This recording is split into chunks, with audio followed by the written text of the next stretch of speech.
નમસ્કાર. ચા અને કોફી આપણામાંથી કોને નથી ગમતી, પણ રોજિંદી આ આદત આપણા માટે સારી છે કે નહીં?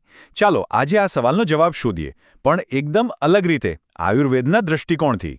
રોજ સવારે જે ચા કે કોફીનો કપ આપણે હાથમાં લઈએ છીએ એ ખરેખર આપણો મિત્ર છે કે દુશ્મન? આ એક એવો સવાલ છે જે આપણા બધાના મનમાં ક્યાંક ને ક્યાંક તો હોય જ છે.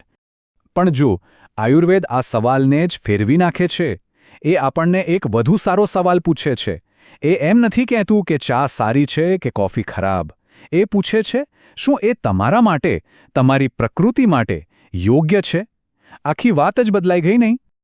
તો બસ આ જ નવા દૃષ્ટિકોણને આપણે આજે સમજવાના છીએ. આપણે સામાન્ય હા કે નાવાળા જવાબોથી આગળ વધીને આપણા શરીરની ભાષાને સમજવાનો પ્રયત્ન કરીશું. તો આયુર્વેદ એટલે શું? જુઓ, એ ફક્ત બીમારીઓ અને દવાઓનું વિજ્ઞાન નથી. આ તો જીવન જીવવાની એક કળા છે. આપણું શરીર, મન અને આત્મા આ ત્રણેય વચ્ચે સંતુલન કેવી રીતે જાળવવું એ શીખવાડે છે. એટલે કે એકદમ હોલિસ્ટિક એપ્રોચ. હવે આયુર્વેદના સૌથી મૂળભૂત અને રસપ્રદ સિદ્ધાંત પર આવીએ, અને એ છે 3 દોષ. જો આપણે આપણા ખોરાકને સમજવો હોય તો આ દોષોને સમજવા ખૂબ જ જરૂરી છે. તો આ દોષ શું છે? એકદમ સરળ શબ્દોમાં કહીએ તો દોષ આપણા શરીરની એક યુનિક બ્લુપ્રિન્ટ જેવા છે. જેમ આપણા ફિંગરપ્રિન્ટ્સ અલગ હોય છે, એમ દરેક વ્યક્તિના શરીરમાં આ 3 ઊર્જાનું મિશ્રણ પણ અલગ જ હોય છે. આ જ આપણી પ્રકૃતિ નક્કી કરે છે. તો આ 3 દોષ છે. પહેલો છે વાત, જે વાયુ અને આકાશ તત્વથી બનેલો છે, એટલે કે ગતિ, ક્રિએટિવિટી, એકદમ ચંચળ. બીજો છે પિત્ત, જે અગ્નિ અને જળ તત્વથી બનેલો છે. પાચન, ગરમી અને ટ્રાન્સફોર્મેશન એનું કામ છે. અને ત્રીજો છે કફ, પૃથ્વી અને જળ તત્વ, જે શરીરમાં સ્થિરતા અને બંધારણનું કામ કરે છે. આપણા બધામાં આ ત્રણેય હોય છે, બસ પ્રમાણ અલગ અલગ હોય છે.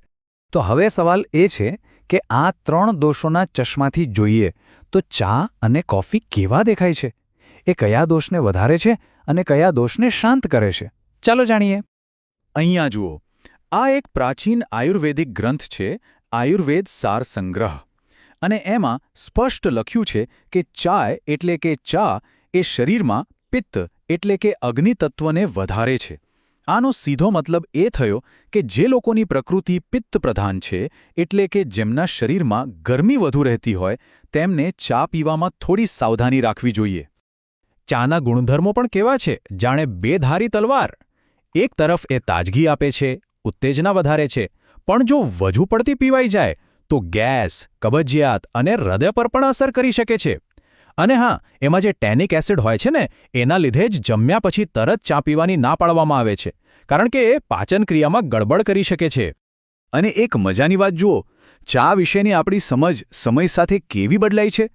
પહેલાં લોકો એવું માનતા કે ચા પીવાથી શરીરની ઊર્જા બચે છે, પણ પછી ડૉક્ટર એડવર્ડ સ્મિથના સંશોધનમાં ખબર પડી કે ના, ઉલટાનું ચા તો શ્વસનતંત્રને ઉત્તેજિત કરીને શરીરની ઊર્જાનો વપરાશ વધારે છે. ખરેખર રસપ્રદ છે નહીં? હવે વારો કોફીનો. કોફી તો મગજ અને પેટ માટે એકદમ પાવરફુલ સ્ટિમ્યુલન્ટ છે. એ પાચનમાં મદદ કરે છે, આંતરડાની ગતિ પણ વધારે છે. પણ અહીંયા પણ એક પણ છે. જો વધુ પડતી કોફી પીવાઈ જાય તો માથાનો દુખાવો, ચક્કર અને હૃદયના ધબકારા વધવા જેવી સમસ્યાઓ થઈ શકે છે.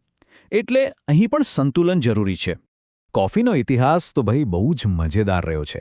અહીં જુઓ, 1644માં તો મહિલાઓએ કોફી વિરુદ્ધ એક અરજી કરી હતી. એમની ફરિયાદ એવી હતી કે કોફી પુરુષોને એ રણ જેવા જ બિનફળદ્રુપ બનાવી દે છે જ્યાંથી આવી છે. હવે આ વાત થોડી નાટકીય લાગે, પણ એ બતાવે છે કે કોફી હંમેશાથી ચર્ચામાં રહી છે.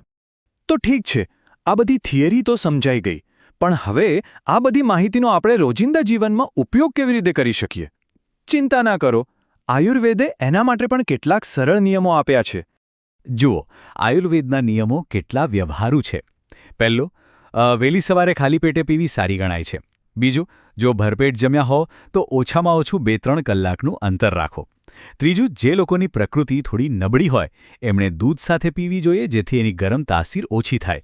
અને છેલ્લે, સગર્ભા સ્ત્રીઓ કે નબળા લોકોએ બહુ ગરમ નહીં, પણ હૂંફાળી ચા કે કોફી પીવી જોઈએ. બસ આટલું ધ્યાન રાખીએ તો પણ ઘણું છે. તો આ આખી ચર્ચાનો સાર શું નીકળ્યો? ચાલો ફરીથી એ જ મૂળ વાત પર પાછા ફરીએ. આપણા શરીરને ઓળખવું અને વ્યક્તિગત સંતુલન જાળવવું. આ ચાર્ટ આખી વાતને એકદમ સરળ રીતે સમજાવે છે. ચા અને કોફી બંને ઉત્તેજના વધારે છે, જે સારી વાત છે. પાચનમાં પણ થોડી મદદ કરે છે, પણ સૌથી મહત્વની વાત એ છે કે એ શરીરમાં પિત્ત એટલે કે અગ્નિ તત્વ ખૂબ વધારે છે. એટલે જ જે લોકોની પ્રકૃતિ પિત્તવાળી છે, જેમને એસિડિટી, ગુસ્સો કે ગરમીની તકલીફ રહેતી હોય, તેમણે આ પીણાનું સેવન ખૂબ જ સમજી વિચારીને મર્યાદામાં કરવું જોઈએ. તો જુઓ, આયુર્વેદનો હેતુ ડરાવવાનો કે કોઈ વસ્તુ પર પ્રતિબંધ મૂકવાનો બિલકુલ નથી. એનો સારાંશ છે સંયમ અને સ્વજાગૃતિ. પોતાના શરીરને સાંભળો. જો ચા પીધા પછી તમને બેચેની કે એસિડિટી થાય છે, તો સમજી જાઓ કે એ તમારા માટે નથી, અથવા તો ઓછી માત્રામાં લેવાની જરૂર છે. આ જ તો છે સંતુલન. તો ચાલો આજે આપણે આ એક વિચાર સાથે આ ચર્ચા પૂરી કરીએ. શું એવું બની શકે કે સાચા સ્વાસ્થ્યની ચાવી કોઈ પરફેક્ટ ડાયટ ફોલો કરવામાં નથી, પણ પોતાના શરીરની પ્રકૃતિને સમજીને પોતાનું આગવું સંતુલન શોધવામાં છે? વિચારવા જેવો સવાલ છે નહીં?